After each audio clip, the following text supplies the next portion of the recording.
Good morning. आज से हम लोग शुरू करने जा रहे हैं कि सी में आखिर बेसिक प्रोग्राम कैसे लिखा जाए। मतलब पहले प्रोग्राम को कैसे लिखना चाहिए हमको, कैसे हम एडिटर खोलेंगे, कैसे कंपाइल करेंगे और हर सेक्शन का यानी कि जो उसका बेसिक प्रोटोटाइप है, बेसिक स्ट्रक्चर है, उसको हम लोग समझने की कोशिश करेंगे डिटेल में। हम लोग डेव सी प्लस प्लस को यूज करेंगे। यद्यपि आप चाहिए तो किसी भी कंपाइलर का इस्तेमाल आप कर सकते हैं, उससे कोई फर्क नहीं है, क्योंकि बेसिक सिंटैक्स सब जगह सेम दिया हुआ है। कंपाइल करने का और रन करने का तरीका अलग अलग हो सकता है, लेकिन कंपाइल हमको करना ही पड़ेगा और रन भी करना ही पड़ेगा। दोनों का क्या मतलब है कि जब अभी हम लोग प्रोग्राम लिखेंगे तब हम लोग उसको देखने की कोशिश करेंगे। तो आइए फिर शुरू करते हैं। डेव सी प्लस प्लस में कंपाइलर को हम लोग एडिटर को ओपन करेंगे। ओपन करने के बाद एक प्रोग्राम लिखेंगे, उस प्रोग्राम को समझेंगे, उसको कंपाइल करेंगे और उसको एग्जीक्यूट करेंगे। ठीक है, बाकी फिर पूरा का पूरा नोट्स तो रहता ही है मेरे ब्लॉग में, वहां पे जाके आप उसको रेफर कर सकते हैं। आइए फिर शुरू करते हैं कि पहला प्रोग्राम कैसे लिखना चाहिए। How to write the first program in C, जिसको बहुत सा बुक हेलो वर्ल्ड या क्या क्या नाम भी दिए हुए, उससे खैर कोई फर्क नहीं पड़ता है, लेकिन हम लोग बेसिक स्ट्रक्चर को समझने की कोशिश करें। आइए फिर सबसे पहले हम लोग डेव सी प्लस प्लस के एडिटर को ओपन करते हैं।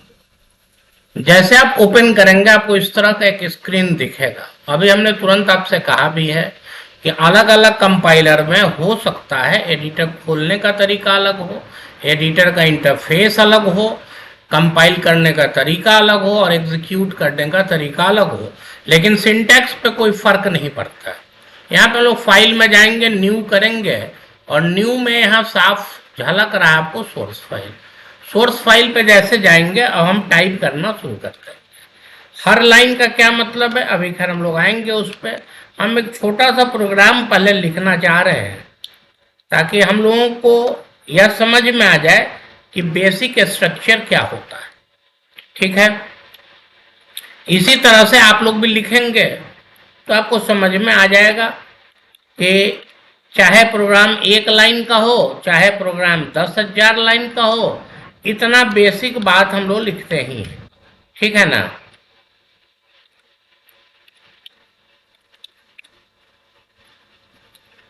मान लीजिए हमें कोई मैसेज टाइप करते हैं,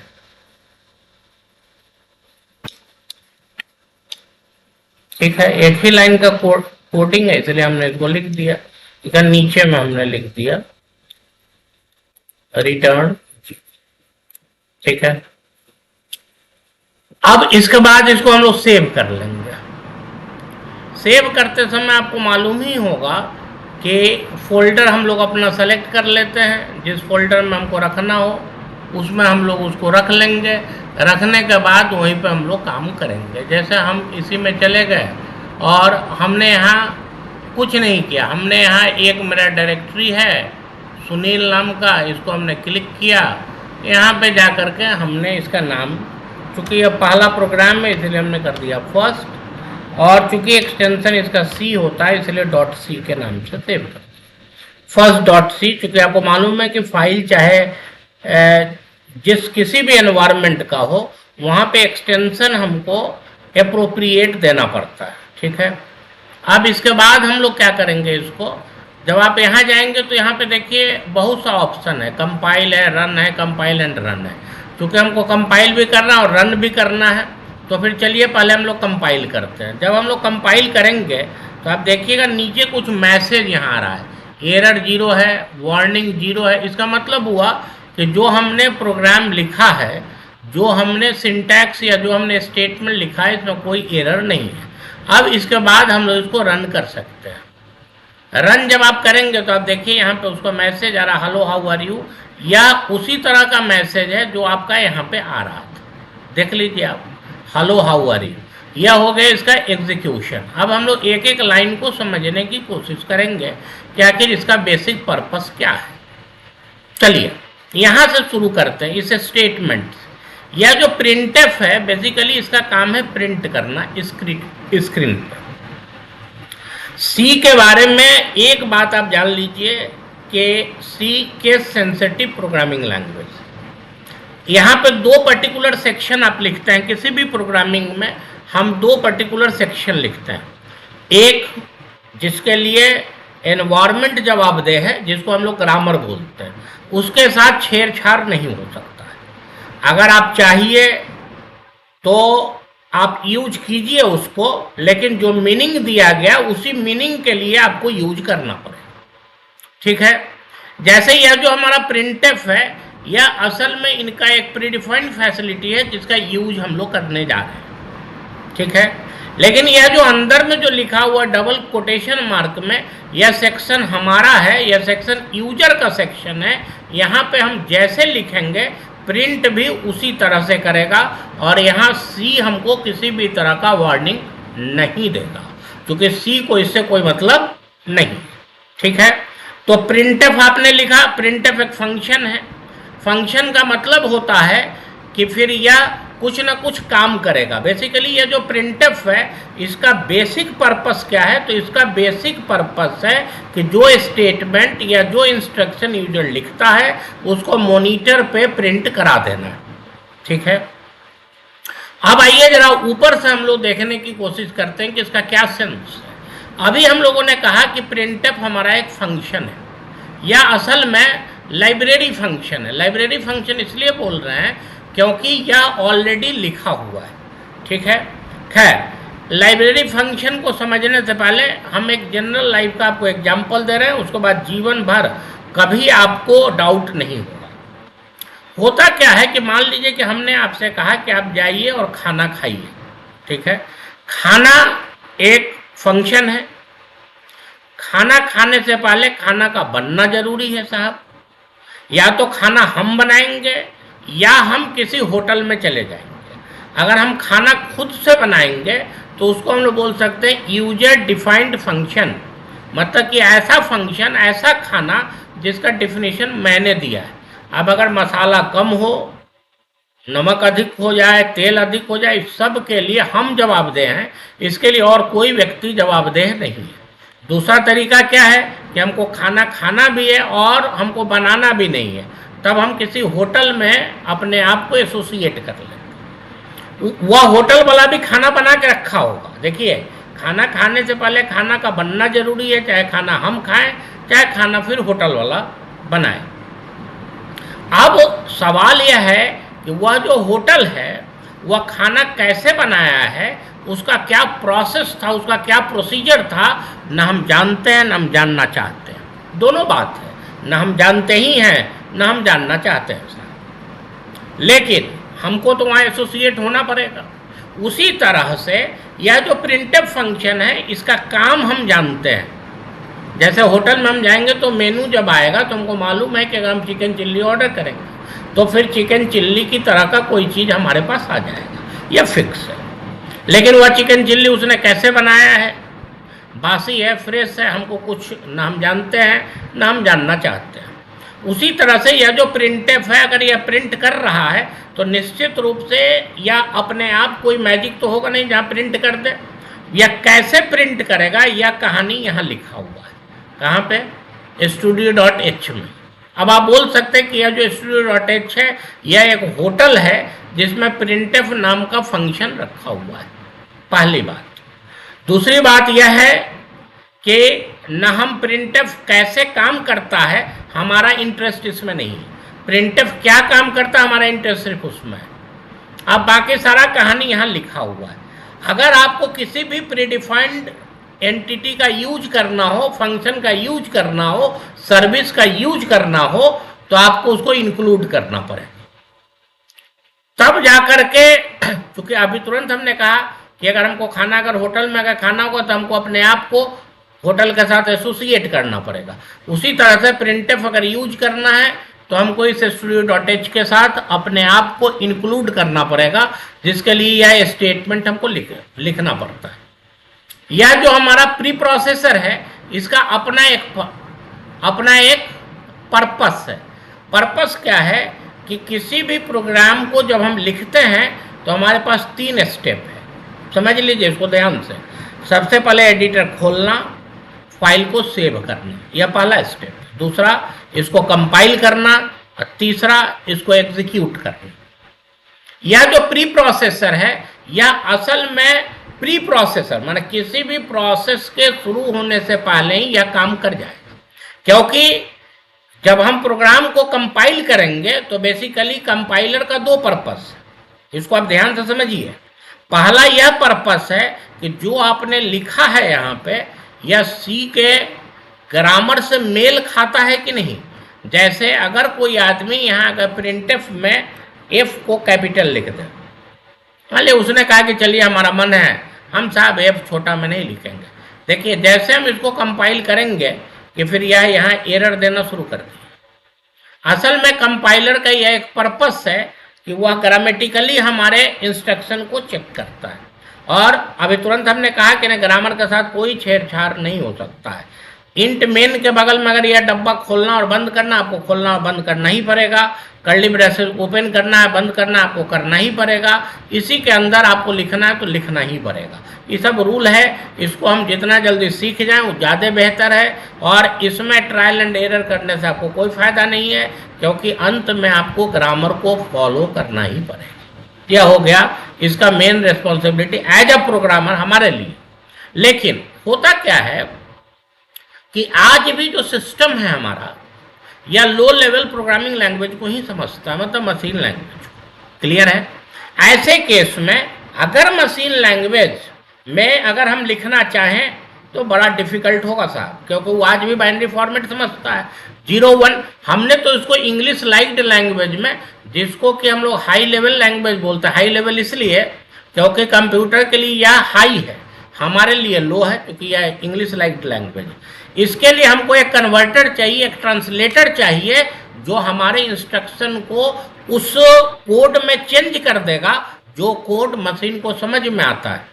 इसके लिए हमको कंपाइलर का यूज करना है।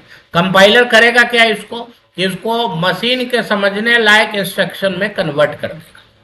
ठीक है, मतलब हो गया कि ना दो काम, कंपाइलर का दो काम। पहला काम क्या? पहला काम ग्रामेटिकल चेक करना। दूसरा काम क्या? चूंकि मशीन लैंग्वेज में हम लिख नहीं रहे हैं, मशीन लैंग्वेज में लिखना डिफिकल्ट काम है, इसीलिए हम इसको कन्वर्ट कर रहे हैं। किसमें? तो फिर मशीन के समझने लायक इंस्ट्रक्शन में। और यह जो कन्वर्जन है यह कौन कर रहा है हमारे लिए?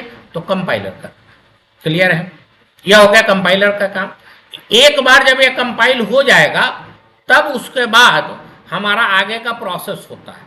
लेकिन अगर आप इसको नहीं लिखेंगे sudo.h, या अगर इसका सपोर्ट इसको नहीं मिलेगा प्रिंटफ को, तब फिर आपका कंपाइलर कंप्लेन करेगा। क्यों करेगा? क्योंकि प्रिंटफ तो आपने लिख दिया, चिकन चिल्ली आपने लिख दिया, लेकिन आप साहब किसी होटल से एसोसिएट ही नहीं हुए, उसके चलते हमको इंक्लूड करना पड़ता है। यह अलग चीज़ है कि कुछ सी के कंपाइलर में बिना sudo.h के इंक्लूड किए हुए भी हम प्रिंटफ यूज कर लेते हैं। यहाँ पे हम दो बात बोल रहे हैं, इसको ध्यान से सुनना है। हम यह नहीं बोल रहे हैं कि बिना sudo.h के भी प्रिंटफ काम करेगा, एकदम नहीं करेगा। लेकिन बिना इंक्लूड किए हुए भी कुछ कंपाइलर sudo.h का फायदा हमको दे देता है, इसीलिए हम लोग इसको नहीं भी लिखते हैं, फिर भी प्रिंटफ काम कर जाता है। लेकिन ज़्यादा अच्छा हैबिट होगा कि हम लोग इसको लिखें। लेकिन यह जो इंक्लूड होगा यह निश्चित रूप से कंपाइलर उसके कंपाइलर के ऑपरेशन से पहले हो जाना चाहिए, इसीलिए इसका नाम है प्री प्रोसेसर। इसलिए यह जो आप देख रहे हैं हैश टाइप का, इसको आज के बाद हम लोग सी में बोलेंगे कि यह क्या है? प्री प्रोसेसर है। ताकि प्री प्रोसेसर माने कंपाइलेशन और एग्जीक्यूशन से पहले ही इसने अपना काम कर दिया। क्लियर है अब कि sudo.h क्यों हमने इंक्लूड किया? क्योंकि हमको प्रिंटफ यूज करना है, और प्रिंटफ का बॉडी कहाँ रखा हुआ साहब? तो sudo.h। क्लियर है? अब आ जाइए मेन काम। यह जो हमारा मेन नाम का जो फंक्शन है यह बड़ा इंपॉर्टेंट है साहब। प्रोग्राम चाहे 1 लाइन का हो, 1,00,000 लाइन का हो, उसके अंदर एक मेन फंक्शन का होना जरूरी है। कंपाइलर जब कंपाइल करता है प्रोग्राम को तब यह टॉप टू बॉटम करता है ना, ऊपर से नीचे, इसको मेन के जगह से कोई लेना देना नहीं। लेकिन जब हमारा प्रोग्राम एग्जीक्यूट करता है तब हमारा प्रोग्राम मेन से ही एग्जीक्यूट करता है। मतलब कि मेन वह पहला फंक्शन है जहाँ से कि एग्जीक्यूशन शुरू होगा, क्योंकि आगे चल के जब हम लोग पढ़ेंगे कि एक ही प्रोग्राम के अंदर एक से अधिक फंक्शन कैसे लिखा जाएगा या कैसे उसका इस्तेमाल करेंगे, उस केस में यह मेन बड़ा इंपॉर्टेंट हो जाएगा। तो हर प्रोग्राम के अंदर कम से कम एक मेन फंक्शन और अधिक से अधिक भी एक ही मेन फंक्शन होना चाहिए। अधिक से अधिक क्यों आखिर एक ही मेन होना चाहिए? जैसे घर में नंबर ऑफ गार्जियन कितना होना चाहिए? एक। तो रूल है ना कि नंबर ऑफ गार्जियन एक होगा, क्योंकि अगर गार्जियन अगर दो होगा तो फिर डिसीजन के समय मुश्किल होगा। एक आदमी बोलेगा नॉर्थ जाना है, एक आदमी कहेगा साउथ जाना है, फैमिली पूरा का पूरा हैंग कर जाएगा। ठीक है, तो हम लोग तो क्या इंटेलिजेंट होता है, हम लोग बीच का रास्ता निकाल लेंगे, लेकिन कंप्यूटर उतना इंटेलिजेंट नहीं होता। वैसे केस में यह एरर प्रोड्यूस करने लगे। ठीक है, इसका मतलब हुआ कि मेन एक होगा और अधिक से अधिक भी एक ही। जब हम प्रोग्राम को एग्जीक्यूट करते हैं, असल में एग्जीक्यूशन का मतलब क्या है कि आपके इस कंप्यूटर का मालिक प्रोग्रामिंग लैंग्वेज नहीं है। इस कंप्यूटर का ओनर आपका ऑपरेटिंग सिस्टम है। ऑपरेटिंग सिस्टम का बेसिक पर्पस क्या है साहब, कि वह क्या करता है कि वह मेन को कंट्रोल ट्रांसफर कर देता है। क्योंकि जब तक मेन को ऑपरेटिंग सिस्टम ऑर्डर नहीं देगा तब तक आपके प्रोग्राम का एग्जीक्यूशन भी नहीं होगा। क्योंकि एग्जीक्यूशन के लिए हमको ऑपरेटिंग सिस्टम के ऑर्डर की ज़रूरत होती है। इसका मतलब हुआ कि जब हम एग्जीक्यूट करते हैं यहाँ पे, तब हम लोग निश्चित रूप से ऑपरेटिंग सिस्टम से कंट्रोल मांगने की कोशिश करते हैं। तब वह ऑपरेटिंग सिस्टम इसी मेन फंक्शन को कंट्रोल देगा और तब इसका यहाँ पे कहानी शुरू हो जाएगा। कहाँ? Printf hello how are you print कर देगा। इसका खैर क्या सेंस है, इसमें तो खैर बाद में आएंगे हम लोग लाइन बाय लाइन।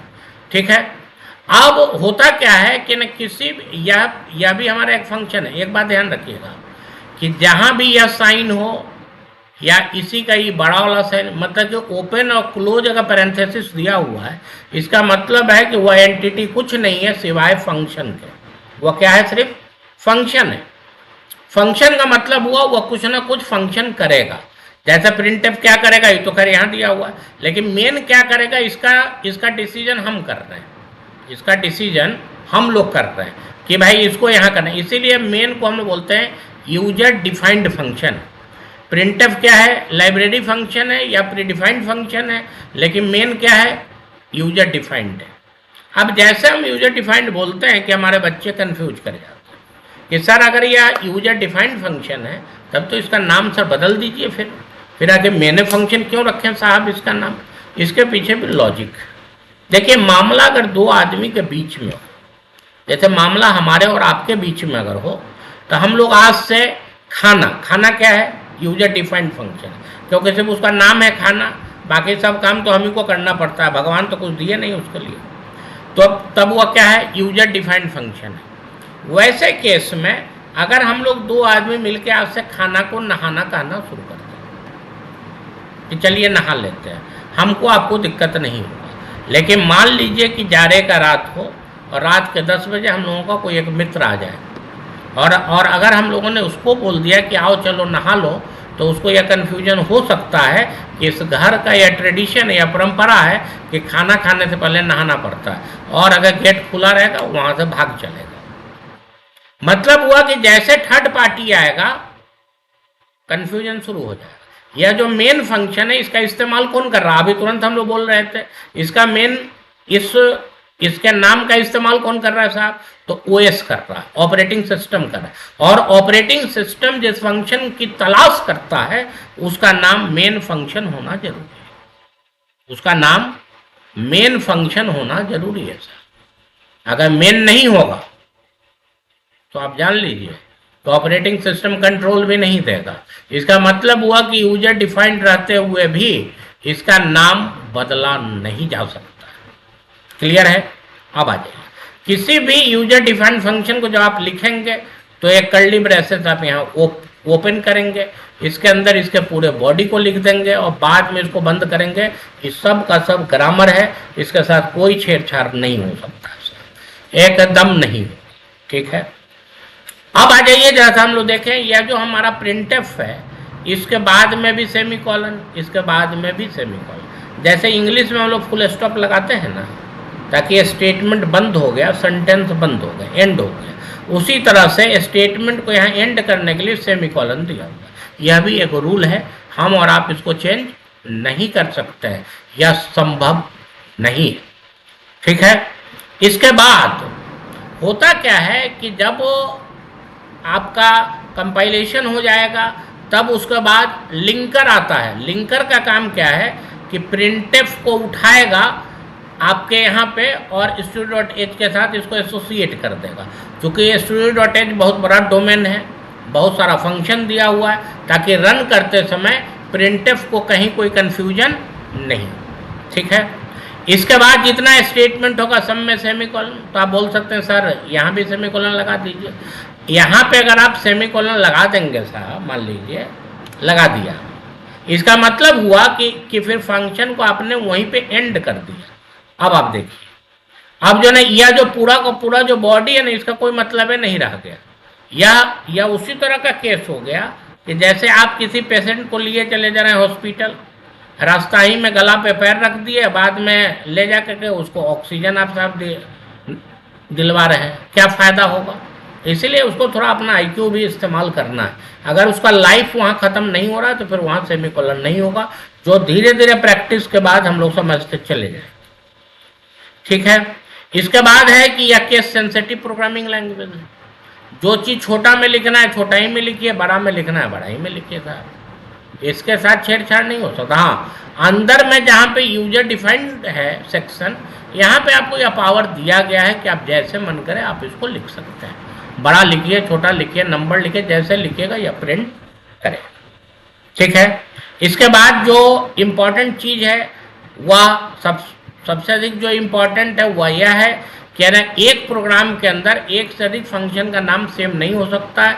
जो कि हमने ऐसे भी कहा कि मेन फंक्शन का नाम अगर एक से अधिक यूज करेंगे तो ऑपरेटिंग सिस्टम कंफ्यूज करेगा कि आखिर कहाँ से कहानी शुरू करें। इसलिए यह एक बेसिक रूल है कि एक बार में एक प्रोग्राम के अंदर एक मेन, अधिक से अधिक भी एक मेन और कम से कम भी एक मेन होना चाहिए। यह जो भी बात अभी हम लोगों ने डिस्कस किया, आप एकदम तय जानिए कि इसको आपको याद रखना ही पड़ेगा। यह प्रोटोटाइप है था, इसमें कोई छेड़छाड़ नहीं हो सकता।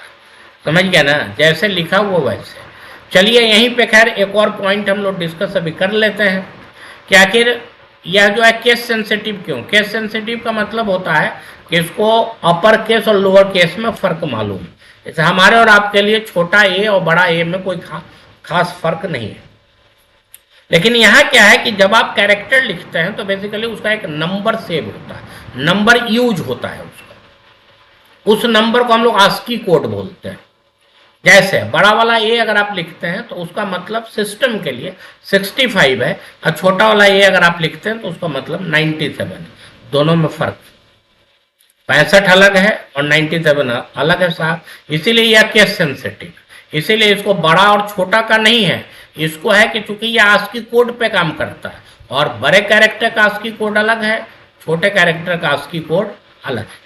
ऐसे केस में यह केस सेंसिटिव प्रोग्रामिंग लैंग्वेज है जिसका कि इस्तेमाल करते समय हमको भी ध्यान रखना पड़ेगा। जैसे मेन अगर यहाँ लिखा हुआ है तो आपको मेन को आपको छोटा ही में लिखना होगा। ठीक है।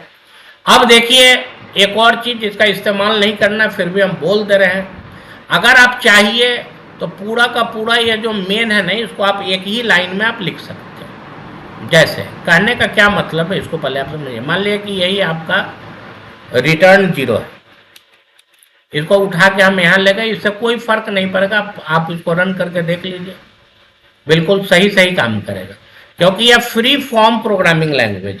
लेकिन फिर भी हम लोगों को इस्तेमाल नहीं करना चाहिए, यह मेरा पर्सनल है। लेकिन अगर फिर भी कोई अगर इस्तेमाल अगर करना चाहे तो हम लोग उसको चैलेंज भी नहीं कर सकते। देखिए ना, जैसे कर्ली ब्रेसेस यहीं पे हम मैंने डाल दिया लास्ट में। अब अगर इसको अगर हम एग्जीक्यूट करेंगे तो आपको एग्जीक्यूट कीजिए, कोई फर्क नहीं पड़ेगा, लेकिन लिखना नहीं चाहिए, अच्छा नहीं लगता। ठीक है ना। इसका जो है ना एक फॉर्मेट जो दिया हुआ जिससे खूबसूरती भी लगे, उस फॉर्मेट का यूज करना है। पूरे के पूरे मेन को भी अगर हम चाहें तो फिर यहीं पे कर्ली ब्रेसेस ओपन करें, यहीं प्रिंटफ लिख दें, फिर रिटर्न 0 लिखें, फिर कर्ली ब्रेसेस बंद कर दें, ये सब चीज़ अलाउड है। ठीक है ना, लेकिन करना नहीं है, फ्री फॉर्म प्रोग्रामिंग लैंग्वेज है, लेकिन इस बात की जानकारी हमको होनी चाहिए कि अगर हम चाहें तो एक ही लाइन में इसको लिख सकते हैं। ठीक है, धीरे धीरे हम लोग अपने नेक्स्ट ट्यूटोरियल में इसके बारे में और भी डिस्कशन करेंगे, और ब्लॉग में जब आप जाएंगे तो आप देखेंगे कि पूरा का पूरा वहाँ पे कंटेंट दिया हुआ है, नोट्स के लिए भी आप उसको आराम से पढ़ सकते हैं। कोई भी डाउट लगे तो आप हमारे व्हाट्सएप नंबर पे जो वहाँ दिया ही हुआ है, या फिर उस पर आप कांटेक्ट कर सकते हैं, समय मिलने पे आपको उसका जवाब भी दिया जाता है। ठीक है, आनंद उठाना है प्रोग्रामिंग का, प्रोग्रामिंग कोई डिफिकल्ट चीज़ नहीं है, सर्टेन कुछ इंस्ट्रक्शन है उसको हमको फॉलो करना पड़ता है। ठीक है, फिर चलिए, फिर thank you for attending the first tutorial. फिर हम लोग नेक्स्ट डे दूसरे ट्यूटोरियल के ऊपर आएंगे, तब हम लोग फिर और भी डिटेल में इसका डिस्कशन करेंगे। Thank you very much.